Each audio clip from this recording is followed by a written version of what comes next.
오늘 본문 골로새서 3장 우리 12절 우리 하반절을 중심으로 그리스도인의 5대 성품에 대해서 함께 도전받고 은혜 받는 시간 되면 좋겠습니다. 우리가 예수님을 믿으면 성품이 바뀔까요? 성품은 그대로일까요? 어떻습니까? 성품은 안 바뀌나요? 성질은 안 바뀌는 것 같아요. 뭐 이런 성질 있잖아요. 뭐 급하고 말이죠. 느긋한 거. 뭐 그거는 잘 안 바뀌는 것 같아요. 베드로가 요한 되진 않거든요. 베드로가 또 요한이 예수님 만나지만 요한은 마리아가 말이죠. 예수님 이렇게 다시 살아나셨다 그러니까 막 요한은 막 달려가고 말이죠. 무덤 앞에까지는 갔는데 들어가지는 못하거든요. 뭐 이유는 모르겠지만 베드로는 성질이 급하니까 말이죠. 그냥 무덤에 확 들어가는.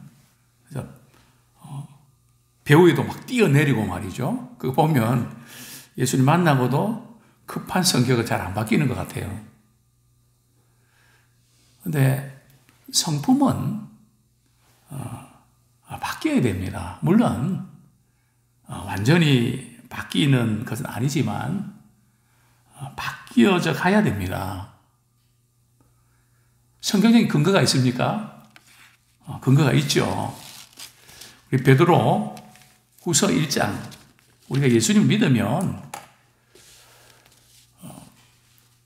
이런 성품에 참여하게 되는데요. 베드로후서 1장 4절 우리 같이 한번 읽겠습니다. 시작. 이로써 그 보배롭고 지극히 큰 약속을 우리에게 주사 이 약속으로 말미암아 너희가 정욕 때문에 세상에서 썩어질 것을 피하여 신성한 성품에 참여하는 자가 되게 하려 하셨느니라. 신성한 성품, 즉 하나님의 성품, 또 그리스도의 성품에 참여한다는 거죠. 너희는 이 마음을 품으라. 곧 그리스도 예수의 마음이니. 즉 우리가 예수님을 믿으면 처음부터 완전히 바뀌는 건 아니지만 성품 말이죠. 주님의 마음을 본받는 쪽으로 자꾸 가게 됩니다. 뭐 화가 날 때도 또 참지 못할 때도 이전에 그런 그 모습보다 참 주님의 마음을 본받는 그 과정이 반드시 있다는 거죠. 우리 골로새서 3장 12절에 보면 신자의 정체성이 뭐라고 그랬습니까? 하나님의 택하심 받은 사람이다. 두 번째는요, 거룩함을 받은 사람이다. 세 번째는요, 사랑을 받은 사람이다. 이 세 가지가 그리스도인의 정체성이거든요. 그러면 우리 그리스도인들은 어떻게 살아가야 될까요? 어떻게 행동해야 될까요? 그 행동하는 데 있어서 성품을 언급을 하고 있습니다. 그러니까 어떤 마음으로 어떤 성품으로 그 일을 하는가, 일을 잘하는가 중요하지만 어떤 마음과 어떤 태도로 그 일을 하는가, 그것이 더욱더 중요하다는 거죠. 근데 이 성품은 우리 옷을 입는 것과 같습니다. 그죠? 우리는 뭘 늘 옷을 벗었다가 입었다가 뭐 늘 그것이 우리의 삶의 연속 아닙니까? 옷을 입었다는 의미가 뭘까요? 계속적으로 진행되는, 계속적으로 일어나야 될 그것을 말하는 거죠. 그게 바로 성품입니다. 특히 우리 자녀들이 결혼 배우자를 선택할 때에 뭘 봅니까? 뭘 우리 믿는 사람들은 예수 믿는가, 교회 다니는가 봐야죠. 그러나 교회 다니는 것만 가지고 끝나서는 안 됩니다. 물론 우리 경제적인 능력도, 생활 능력도 우리가 봐야 되죠. 또 건강도 또 봐야 되죠. 요즘에는 뭐 건강 진단표입니까? 뭐 그것도 서로 주고받는다며요. 건강 대단히 중요합니다. 그러나 제일 중요한 게 뭔가 하면 바로 성품입니다. 물론 우리 예수 믿는 그것이 제일 중요하죠. 그건 기본적인 거고요. 이 성품. 왜 그런가 하면 돈은 있다가도 없어지고 또 없다가도 생기기도 하고 그런데 성품은 오랫동안 형성되어 왔기 때문에 예수님을 만나기 전까지는 바뀌지 않습니다. 또 어떤 면에서는 예수님을 만나도 잘 안 바뀌는. 그러니까 우리가 그분이 신앙이 성숙한가 아닌가 하는 부분들은 예수 믿고 난 이후부터 죽을 때까지 말이죠. 그 성품의 변화가 말씀을 통해서 회개하고 돌이키면서 이렇게 계속해서 이 성품의 변화가 일어나고 있는가. 근데 그렇지 않고 어느 날 다 굳어지는 경우도 있거든요. 그래서 나이가 70이 넘으면 두 부류로 나눠진다 그래요. 어떤 사람은 그냥 연륜이 많기 때문에 또 여유도 있고 또 이렇게 좀 관대해진다 하는 이야기도 하는데 아마 대부분은 제가 보는 80% 이상은 말이죠. 어떻게 되는지 아십니까? 고약해진다 그러더라고요. 아주 고약하다고. 그래서 고씨를 좋아한대요. 아주 고약해지는. 그러나 우리가 말씀을 우리가 대하는 사람은 물론 당장 안 바뀌어도 말이죠. 그 말씀 속에서 우리가 늘 돌아보면서 이렇게 돌이키고 또 회개하고 또 안 될 때도 있지만 늘 그 과정이 있는 사람들은 신앙생활 자체가 건강하게 하고 있는 겁니다. 그죠? 그러나 그런 것이 전혀 없이 말이죠. 마음이 불편하고 이런 것도 없이 그냥 난 내 성질대로 사는데 내 성질이 그런데 거기서 끝나면 안 되는 거거든요. 우리는 신의 성품에 참여해야 되거든요. 또 우리 안에 그리스도 영이 계시기 때문에 영 좋지 않은 이전에는 막 그냥 홧김했지만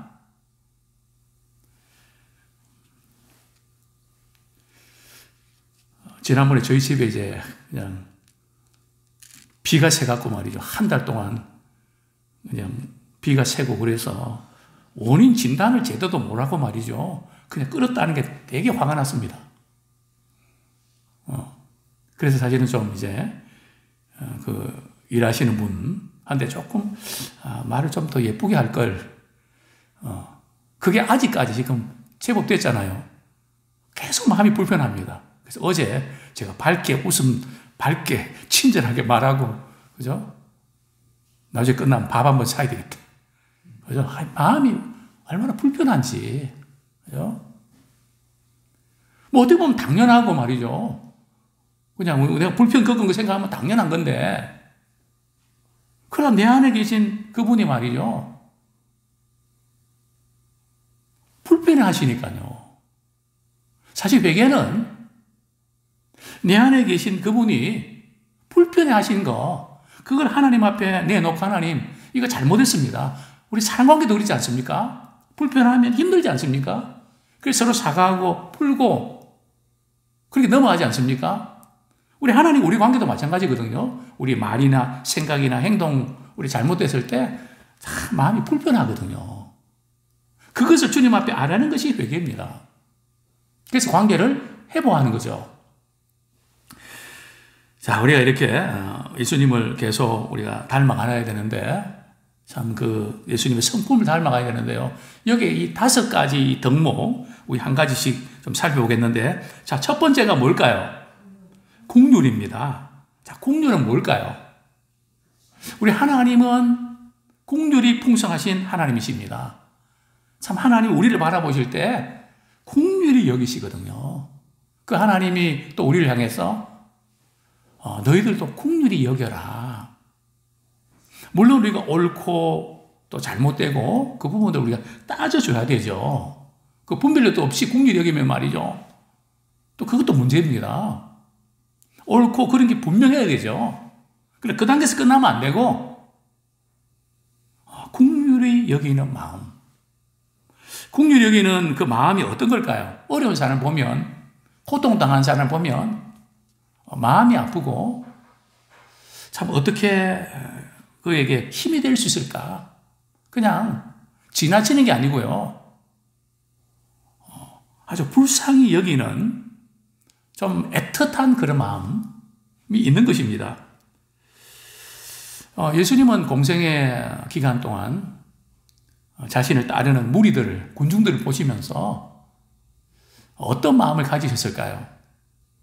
무리들을 보시며 그들이 목자 없는 양같이 이렇게 표류하는, 방하는 그들 모습 보고 그들을 불쌍히 여기셨습니다. 여기 불쌍히 여긴다는 이 원문의 뜻은 말이죠. 창자가 꼬인다는 뜻이거든요. 참 불쌍히 여기는 마음, 너무 안 됐다. 너무 참 이렇게 마음이 아파서 창자가 꼬여본 적 있습니까? 저는 어렸을 때 대장소장이 꼬이면서 장중접 수술하면서 그 장이 꼬일 때 얼마나 아픈지. 제가 어제 저녁에도 이렇게 저녁 기도를 마치고 강대상 기도하면서 여러분들 이렇게 또 중보기도 하면서 참 얼마나 안타까운지 이렇게 기도하면서 말이죠.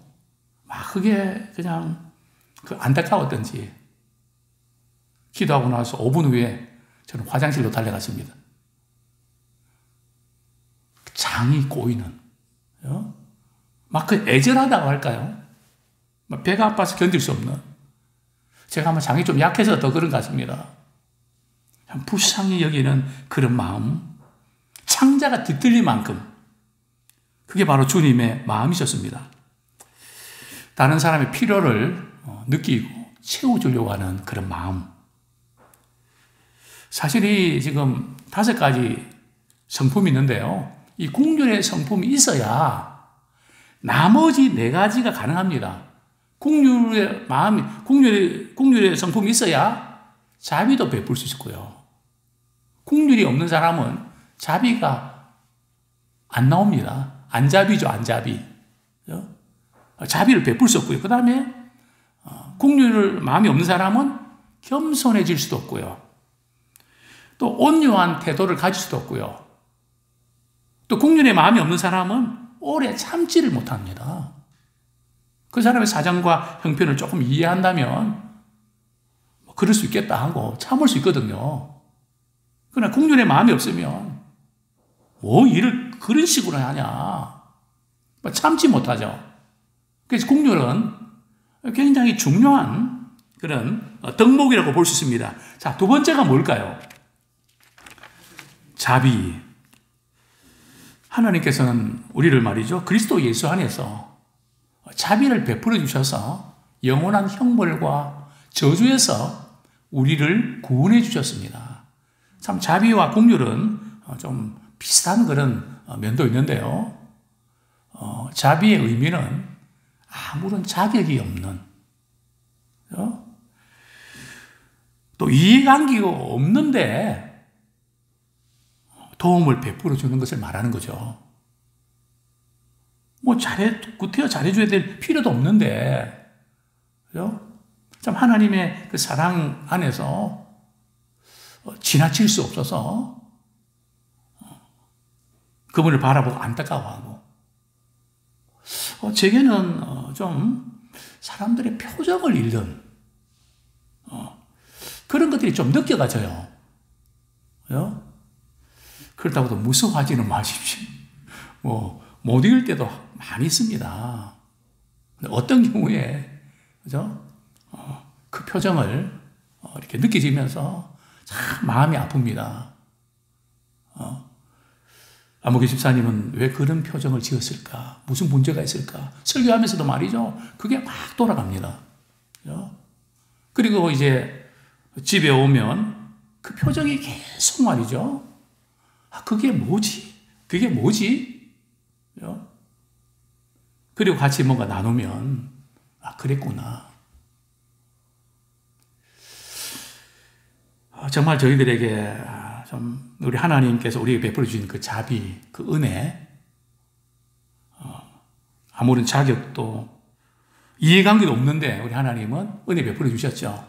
성경에 보면 자비를 베풀어 주는 대표적인 사람 가운데 한 사람을 든다면 우리 다윗을 예를 들 수 있지 않을까. 다윗은 요나단의 아들 사울의 손자 누굽니까? 무비보셋. 참 무비보셋은 이제 다리가 좀 불편했거든요. 근데 다윗은 왕이 되어서 사실은 그 할아버지, 그죠? 요나단을 생각하면은 마음이 참 아픈데, 사울의 손자라고 생각하면 끔찍하기도 한, 그럼에도 불구하고 다윗은 사울이 죽었을 때도 굉장히 마음 아파하는, 그런 모습을 보게 되는데요. 그 손자 무비보셋을 찾아서 왕이 식탁을 같이 하는, 왕의 식사를 할 때 같이 겸상을 하는 참 특별한 그런 예우 아닙니까? 이게 바로 자비라는 거죠. 그래서 우리는 꼭 아는 사람뿐만 아니라 때로는 그렇지 않은 사람까지도 이해관계 없는 사람까지라도 하나님께서 우리에게 또 이렇게 그 마음을 주시면 또 그 마음을 또 표현해야 됩니다. 그게 바로 자비라는 거죠. 불행한 사람이나 고통당하는 사람을 가볍게 여기는 그런 마음. 자, 세 번째가 뭘까요? 겸손입니다. 겸손은 뭘까요? 우리 겸손에 대해서 사실 좀 우리 오해를 하는 경우도 있거든요. 이런 게 겸손일까요? 나 못하는데요. 나는 자격이 없는데요. 성경에서 말씀하고 있는 겸손은 하나님의 눈으로 자신을 바라보는 겁니다. 그래서 우리는 다른 사람과 비교해서 우리가 자신을 바라보면 안 되거든요. 다른 사람이 나를 어떻게 보고 또 내가 다른 사람을 어떻게 했는데 거기서 우리가 흔들리면 안 됩니다. 서로의 관계가 문제가 생기는 것은 말이죠. 자꾸 나와 너의 관계에서만 신경을 쓰기 때문에 그렇거든요. 우리 그리스도인들은 하나님이 나를 받아주셨다. 하나님 앞에서 내 자신이 정말 초라하고 너무 부족한 것이 많은데 하나님은 은혜 베풀어 주시고 우리 하나님이 나를 구원해 주셨다. 근데 그 눈으로 다른 사람을 바라봐야 돼요. 제가 오래전에 참 상담을 많이 했습니다. 불신자, 신자, 남녀 관계없이 정말 상담을 많이 했습니다. 근데 이제 상담을 이렇게 하다 보면 자신의 그 모습들을 이렇게 이야기를 하면서 이런 말을 합니다. 목사님, 제 이야기를 듣고 실망하셨죠? 어떻게 사람이 그럴 수가 있나? 우리가 이제 그런 이해되지 않는 사람들 볼 때 어떻게 사람이 그럴 수가 있나? 물론 우리 이해가 안 되면 그런 생각할 수도 있거든요. 그러나 하나님 앞에서 내 자신의 모습을 바라보고 주님의 은혜로 나를 구원해 주셨다는 사실 아는 사람은 내가 다른 사람 볼 때도 또 실망이 되는 건 사실이지만은 어떻게 그럴 수가 있는가 그런 말을 할 수가 없습니다. 그래서 상담자들이 그 자신의 잘못 살았던 모습들을 제게 이야기하면서 목사님 실망하셨죠? 그 말을 묻습니다. 그때 저는 가식 가식적으로 그렇게 이야기하는 것도 아니에요. 김승희 입장이라면 저는 더 했을걸요. 실망하다니요. 주님은 나같이 부족한 사람 받아주셨는데 하나님 앞에서 내 자신을 바라보니 물론 때로는 놓칠 때도 많이 있죠. 생각이 못 미칠 때도 많이 있죠. 나중에 후회할 때가 있죠. 그래서 우리 그리스도인들은 어떻게 그럴 수가 있냐고 그 마음이 우리가 자꾸 미치는 것은 좋지 않습니다. 그것은 그만큼 내가 높아진 내 기준으로 뭔가 판단하고 정죄한다는 거거든요. 그러니까 주님 앞에서 내 모습을 바라보는 것이 겸손입니다. 자신이 하나님의 은혜를 받을 만한 자격이 전혀 없는 그런 상태를 인정하는 거죠. 얼마나 하나님을 보잘것없고 없는 존재인지 알고 자신을 낮추는 것을 말하는 거죠. 예수님이 그렇게 하지 않으셨습니까? 하늘 보좌 버리시고 자신을 낮추사 죽기까지 복종하시지 않으셨습니까? 즉 겸손은 자신을 낮추는 것이고요. 또 죽기까지 복종하는 것입니다. 그래서 겸손은 그 사람이 어떤 상황에 있든지 그 사람을 섬기려고 하는 그 마음. 또 겸손은 어떤 마음일까요? 자신의 유익보다 다른 사람의 유익을 먼저 구하는. 그 다음에 우리 빌립보서를 한번 보겠습니다. 앞부분이죠. 빌립보서 2장 3절 말씀 같이 한번 읽겠습니다. 빌립보서 2장 3절 시작. 아무 일이든지 다툼이나 허용으로 하지 말고 오직 겸손한 마음으로 각각 자기보다 남을 낮게 여기고. 이게 굉장히 중요합니다. 겸손한 것이 뭔가 하면 자기보다 남을 낮게 여기는. 혹시 우리에게 그런 마음이 없습니까? 나는 저 사람보다 모든 면에서 낫다고. 저 사람은 나보다 모든 면에서 모자란다고.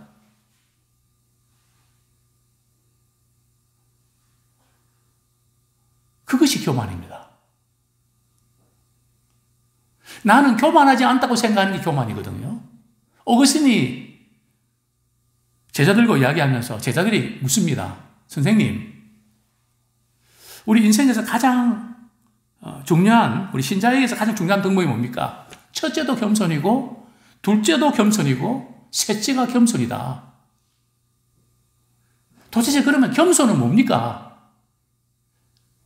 자기 자신이 교만하지 않다고 생각하는 것이 겸손이다.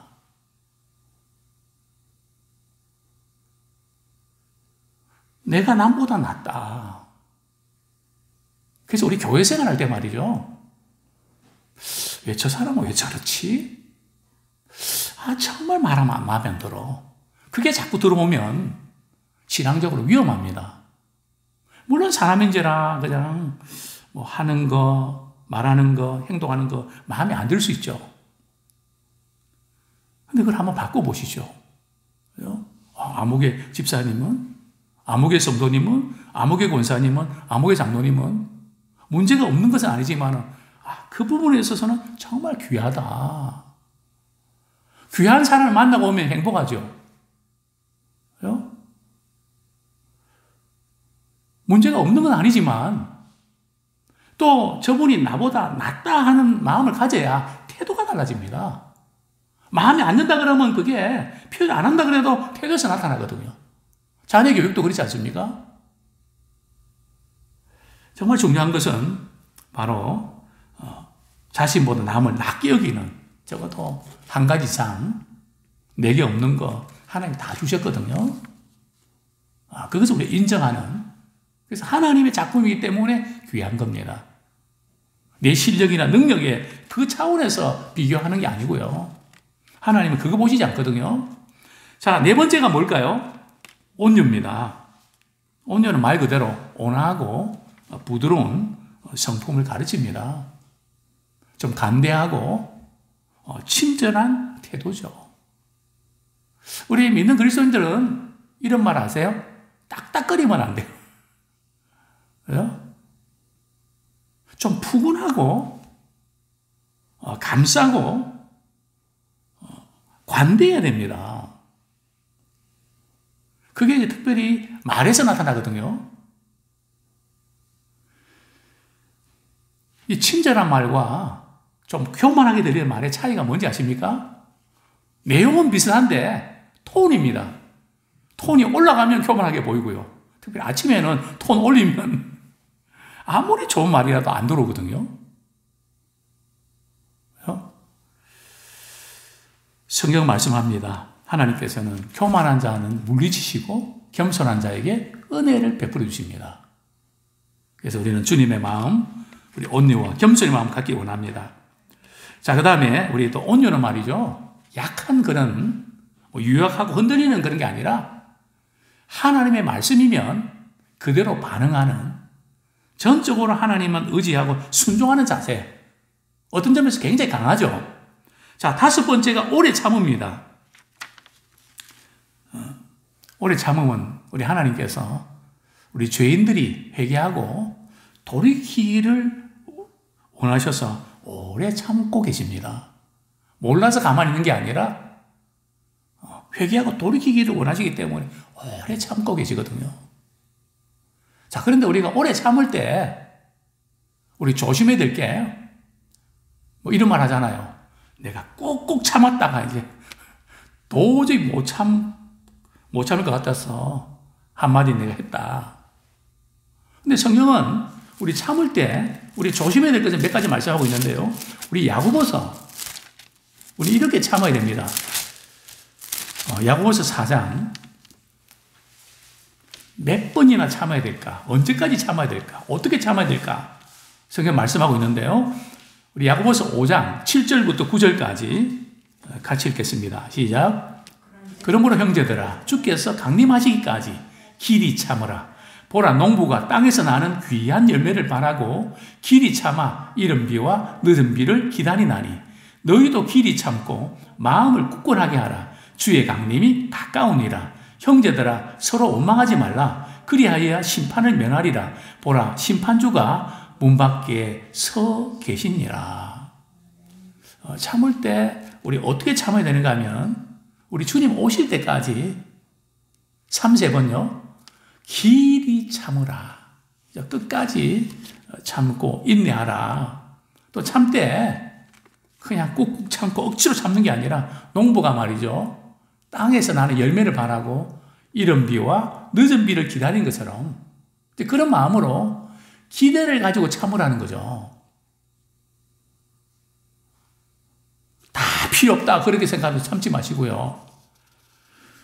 또 길이 참을 때 마음 약하게 흔들리지 말고 또 그 다음에 특별히 어떻게 하지 말라고요? 원망하지 마라. 참다 보면 속이 상하니까 남한테 왜 이렇게 참아야 되냐, 남은 왜 이렇게 되냐 해갖고 불평 원망하기 쉽거든요. 그러면 우리가 오래 참다가 말이죠. 불평 한번 딱 이렇게 터지면 참는 거, 참았던 모든 게 죄로가 된다는 거 아십니까? 이왕 참은 거 본때 있게 우리 참고 열매를 거두는 우리가 되기를 소원합니다.